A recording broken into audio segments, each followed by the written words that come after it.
to Code Factory by Raj at Newton School. I'm educator at Newton School. So, Newton school एक ऐसा platform है जो आपकी placement कराएगा या आपको अपना करियर स्विच करना है तो उसमें भी आपकी हेल्प करेगा। जो न्यूटन स्कूल में एक कोर्स है, 6 मंथ्स का कोर्स है जिसमें आपको फुल स्टैक डेवलपमेंट सिखाई जाएगी। फुल स्टैक डेवलपमेंट की डिमांड काफ़ी है, आप naukri.com और लिंक्डइन पे चेक कर सकते हैं। ओके, सो उस फुल स्टैक सिखाने के बाद आपकी प्लेसमेंट स्टार्ट होगी। अगर आप प्लेस नहीं होते हैं, लाइक 5 लाख से कम के पैकेज पे प्लेस होते हैं, प्लेस नहीं होते तो न्यूटन स्कूल आपसे कोई चार्जेस नहीं करेगा। जैसे कि आप देख सकते हैं 0 फी टिल प्लेसमेंट। अगर आप प्लेस हो जाते हैं तो ही ये आपसे फ़ीस चार्ज करेंगे, उससे पहले कोई फ़ीस चार्ज नहीं होगी।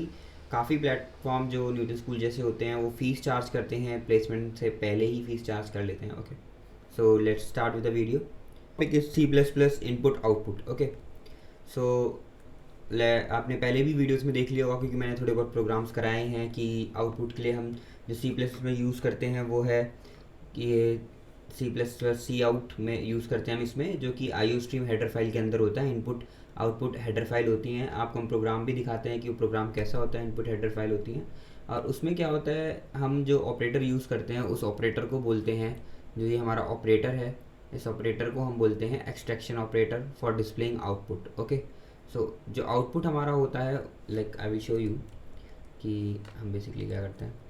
तो न्यूटन स्कूल के ही प्लेटफॉर्म पे हम कोडिंग करेंगे कि हमें कोई सॉफ्टवेयर कुछ भी डाउनलोड करने की ज़रूरत नहीं है। आप न्यूटन स्कूल के प्लेटफॉर्म पे अपना अकाउंट, न्यूटन स्कूल पे अपना अकाउंट बनाइए and you can do coding. देखिए आप मेरे पुराने कोड्स अभी भी सेव हैं, आपके सारे कोड्स यहाँ पे सेव रहते हैं। जैसे मैं यहाँ पे लिखूँगा इनपुट स्लैश आउटपुट, और डिस्क्रिप्शन में भी यही, आप डिस्क्रिप्शन में लिख सकते हैं अपने प्रोग्राम का।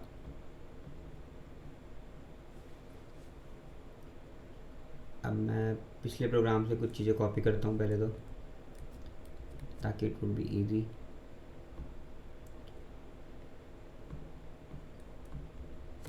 एक चीज़ ध्यान रखिएगा, टेक्स्ट प्लेन मत करिएगा। C++ या जो भी लैंग्वेज में आप कोडिंग कर रहे हैं वो लैंग्वेज चूज़ करिएगा। नाउ मैं पेस्ट करता हूँ। ओके, सो ये सारा टेक्स्ट मैंने पेस्ट कर दिया है। यहाँ से सारी चीज़ें हटा देते हैं। सो आपको पता है कि ये हेडर फाइल है, ये इनपुट आउटपुट के लिए है। This header file is for input output.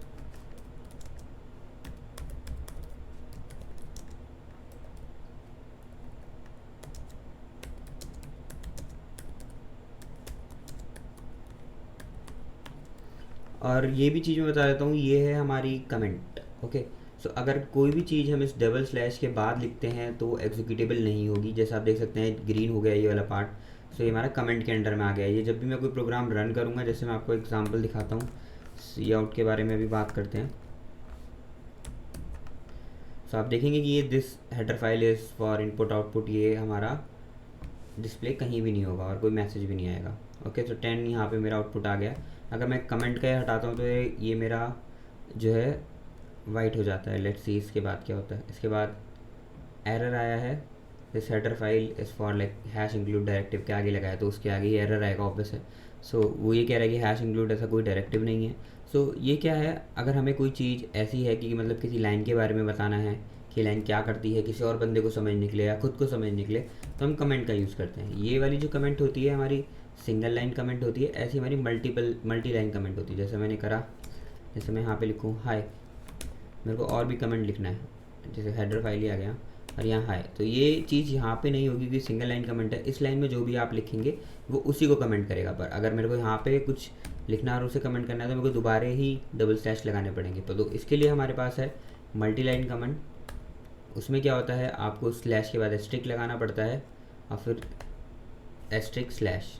इसके अंदर आप जो भी लिखेंगे हाय, अब मैं नीचे आ गया, तो अगर मैं यहाँ पे भी हाई लिखूँगा तो वो भी कमेंट के अंदर ही होगा। क्यों? क्योंकि यहाँ से जैसे इस प्रोग्राम का ब्रैकेट स्टार्ट हो रहा है, यहाँ पे क्लोज हो रहा है, मतलब ये प्रोग्राम यहाँ पे बंद हो रहा है। ऐसी मल्टी लाइन कमेंट में क्या होता है कि यहाँ से अगर स्लैश के बाद एस्ट्रिक्ट है और एस्ट्रिक्ट के बाद स्लैश है, जहाँ पे भी बंद होगा ये वहाँ पे मल्टी लाइन कमेंट बंद हो जाएगी। जैसे मैं ये वाली चीज़ हटा देता हूँ, वेट, ये मैंने हटा दिया। अब मैं कुछ भी लिखूँगा ये कमेंट में रहेगा क्योंकि मुझे क्लोज भी करना पड़ेगा, क्योंकि मेरे को उसके बाद कुछ और लिखना है, कोई और प्रोग्राम की लाइन ऐड करनी है, तो इसलिए मुझे क्लोज करना पड़ेगा, वरना सबको ही कमेंट में कर देगा जब तक कि क्लोज नहीं होगा। अब मैं कुछ भी लिखूँगा, आप देखेंगे वाइट कलर में आ गया है क्योंकि ये एग्जीक्यूटेबल है। और ये वाली चीज़ जो भी कमेंट के अंदर चीज़ होती है, मैं आपको बार बार बता रहा हूँ, वो एग्जीक्यूटेबल नहीं होती है। ये बेसिकली प्रोग्राम के बारे में इंफॉर्मेशन देने के लिए, किसी लाइन के बारे में इंफॉर्मेशन देने के लिए। जैसे मैं यहाँ लिखूँ कि a is having value 10। Okay, so यहाँ पे मैंने लिखा है a is having value 10। So ये चीज़ हमारी एग्जीक्यूट नहीं होगी, बता रहा है कि ए 10 है। अब जैसे यहाँ देख सकते हैं सी आउट। ओके, हम यहाँ सी आउट कर रहे हैं, और ये जो हमारा ऑपरेटर होता है, जैसे मैं यहाँ कमेंट में लिखूँगा अगर मेरे को कुछ चीज़ बतानी है, ये जो हमारा ऑपरेटर होता है, ये हमारा होता है एक्सट्रैक्शन ऑपरेटर। ये काफ़ी बार क्या होता है एमसीक्यूज़ में पूछ लिया जाता है, या काफ़ी बार आपसे इंटरव्यू में भी पूछ लेगा कि ये कौन सा ऑपरेटर होता है। तो ध्यान रखिएगा, एक्सट्रैक्शन ऑपरेटर होता है। इसके बाद हमारी वीडियोस ऑपरेटर पे ही होंगी कि सी प्लस में कौन कौन से ऑपरेटर होते हैं, ताकि आप अच्छे से समझ सकें। ओके, ये एक्सट्रैक्शन ऑपरेटर हो गया, ये सी आउट हो गया। अब हमें क्या करना है, अगर मैं यूजिंग नेम स्पेस एस हटा देता हूँ, जो कि सी आउट सी इन के लिए एस है, तो आप यहाँ देखेंगे अगर मैं इसे रन करूँगा, तो लेट्स सी रन होता नहीं होता। तो यहाँ देखेंगे आप इट्स एरर आ गया है कि सी आउट क्या है उसे नहीं पता। ओके, क्यों आया है? क्योंकि यहाँ पे एस मैंने जो हटा दिया। अगर मेरे को विदाउट एस इसे रन करना है, तो मैं क्या करूँगा, एस कॉलन, अब ये उसमें ऐड हो गया है। अब मैं इसे रन करूँगा तो ये मेरा रन हो जाएगा। Let's see. Okay, double colon आता है यहाँ पे, I forgot. Okay, double colon लगाएंगे और आप रन करेंगे तो दोबारा रन हो जाएगा। जैसे आप देख पा रहे हैं यहाँ पे कोई भी एरर नहीं आया है, और मेरा आउटपुट 10 आ चुका है। तो आपकी मर्ज़ी है कि आप ऊपर यूज़ करना चाहते हो, ज़्यादा बेटर होता है ऊपर यूज़ कर लें, क्योंकि बार बार एस कॉलन लिखने से बढ़िया कि एक बार आप ऊपर using namespace S use कर लें। ओके, तो ये हमारा आउटपुट हो गया है। अब हम आउटपुट के बारे में थोड़ी और चीज़ें देखते हैं। So how does this program work? We first include the IOStream header file, जैसा मैंने आपको बताया था, input output stream. Okay, that allow us to display output. The cout object is defined inside the std namespace. cout क्या है? Basically एक object है जो किसके अंदर डिफाइन है, std namespace के अंदर। cout is an object that print the string inside quotation mark double quotes. string जैसे हमने डिस्कस किया था, ग्रुप ऑफ कैरेक्टर है, ग्रुप ऑफ कोई भी चीज़ को हम स्ट्रिंग बोल सकते हैं। तो it is followed by the this operator. This operator is extraction operator. Okay, so now let's see. So यहाँ पे उसने कहा कि डबल कोट्स के अंदर जो चीज़ें हैं वो ही प्रिंट होती हैं, पर हमने यहाँ ए को डबल कोट के अंदर नहीं लिखा है। अगर हम कोई भी वेरिएबल प्रिंट करा रहे हैं तो उसे डबल कोट के अंदर नहीं लिखेंगे, क्योंकि डबल कोट के अंदर जो भी चीज़ हम लिखते हैं वो हमारी स्क्रीन पे एज इट इज़ प्रिंट हो जाएगी। इसमें ए की वैल्यू प्रिंट नहीं करेगा।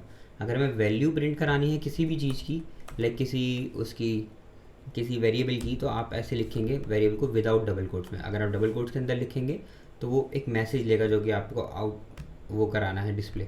अब आप मल्टीपल एक्सट्रैक्शन ऑपरेटर लगा सकते हैं एक लाइन में। जैसे मैं लिखूँगा यहाँ पे the value of A S. Okay, मैंने यहाँ लिखा the value of A S. अब आप देखेंगे यहाँ पे वो मैसेज आगे आ गया है, उसके बाद वैल्यू ऑफ ए आ गई है। ओके, सर अगर मैं यहाँ पे वैल्यू ऑफ ए इंक्रीज़ करता हूँ एक, तो क्या वो इंक्रीज़ होगा? यस, वो होगा। जो फाइनल वैल्यू यहाँ पे आएगी ए की 10 है, उसमें एक इंक्रीमेंट इसने कर दिया है। यहाँ आप जितना भी इंक्रीमेंट करना चाहे आप कर सकते हैं, आपकी मर्ज़ी है। ओके, सो आप एक लाइन में मल्टीपल एक्सट्रैक्शन लगा सकते हैं। जैसे मैं दोबारा लगाऊँ कि ये मीटर है बाय सपोज इसकी यूनिट, तो मैं यहाँ पे एम लिख देता हूँ। तो आप यहाँ देखेंगे जब मैं इसे रन करूँगा तो यहाँ पे 11 10 एम आ गया है। ओके, अगर आपको स्पेस देना है इसके बाद, तो यहाँ पे स्पेस दे दीजिए, तो स्पेस वहाँ पे भी इंक्लूड हो जाएगा। ओके, तो यहाँ आप देखिए the value of a is 10 metre हो गया अभी। Okay, that's fine. So let's move on to the insertion operator, input stream input. Okay, C++ input. C++ input cin takes formatted input from standard input devices such as keyboard.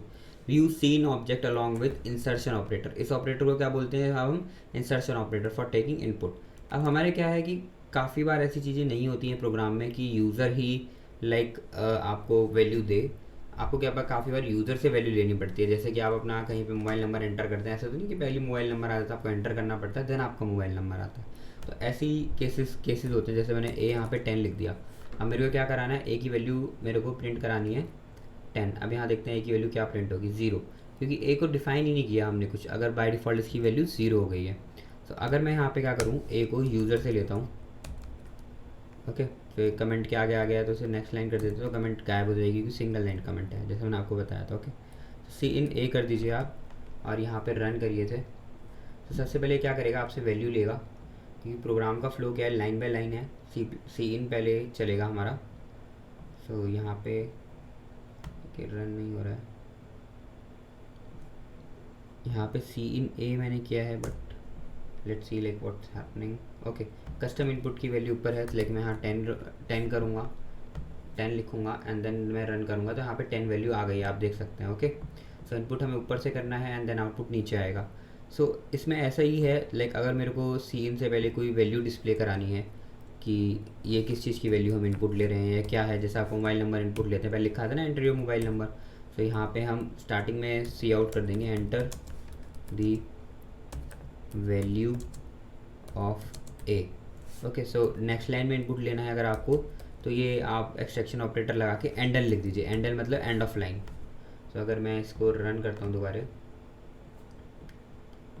Okay, तो enter the value of ए। अब मैंने यहाँ पे 10 enter कर दी है, like यहाँ पे 100 कर देता हूँ मैं, तो दोबारा रन करता हूँ मैं, जो कस्टम इनपुट है, तो आप यहाँ देखेंगे तो वैल्यू आ गई है, the value of a is 1100। Okay, so ये मेरा इंसर्शन ऑपरेटर है, ये मेरा एक्सट्रैक्शन ऑपरेटर है। एक चीज़ का ध्यान रखिएगा, जब भी आप कोई वेरिएबल प्रिंट करा रहे हैं उसे डबल कोट्स के अंदर नहीं लिखना है, डबल कोट्स के अंदर वही लिखना है जो आप स्क्रीन पे मैसेज डिस्प्ले कराना चाहते हैं।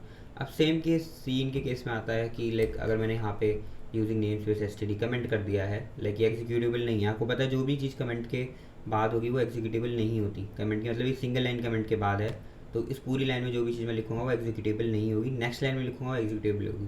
पर जो मल्टी लाइन कमेंट होता है उसमें क्या होता है, जब तक मल्टी लाइन कमेंट को बंद नहीं करते हैं तब तक सारी चीज़ें अनएग्जीक्यूटेबल हो जाती हैं, सारी कमेंट के अंदर आती हैं।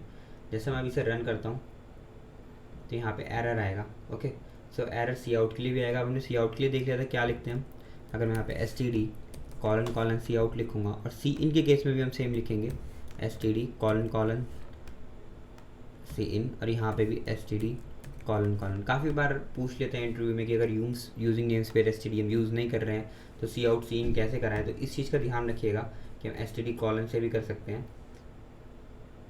Endl was not declared in this scope. Okay, so endl ये कह रहा है नॉट डिक्लेयर्ड है, using namespace S T D के अंदर है, पर हमने पिछली बार देखा था कि अगर हमें नेक्स्ट लाइन प्रिंट करानी है तो हम \n लिखते हैं, राइट। सॉरी, सो अगर मैं इसे रन कराता हूँ,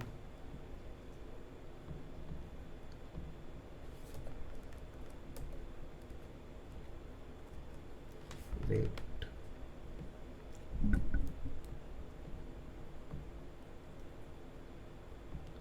तो आप यहाँ देखेंगे enter the value of A, next line में आ गया कि /n हमने पिछली वीडियो में देखा था कि हम यूज़ कर सकते हैं। देन आप यहाँ पे देख सकते हैं the value of a is 1100 meter आ रहा है, क्योंकि एस टी डी अगर मैंने वहाँ ऊपर कमेंट करे तो हम ऐसे एस टी डी भी यूज़ कर सकते हैं। तो आप अगर एंडल इसके अंदर आता है एस टी डी के अंदर, अगर आपको एंडल नहीं यूज़ करना है तो आप /n यूज़ करिए, बेस्ट प्रैक्टिस है कि आप /n यूज़ करिए, क्योंकि ज़्यादातर जगह पे /n ही यूज़ होता है नेक्स्ट लाइन के लिए।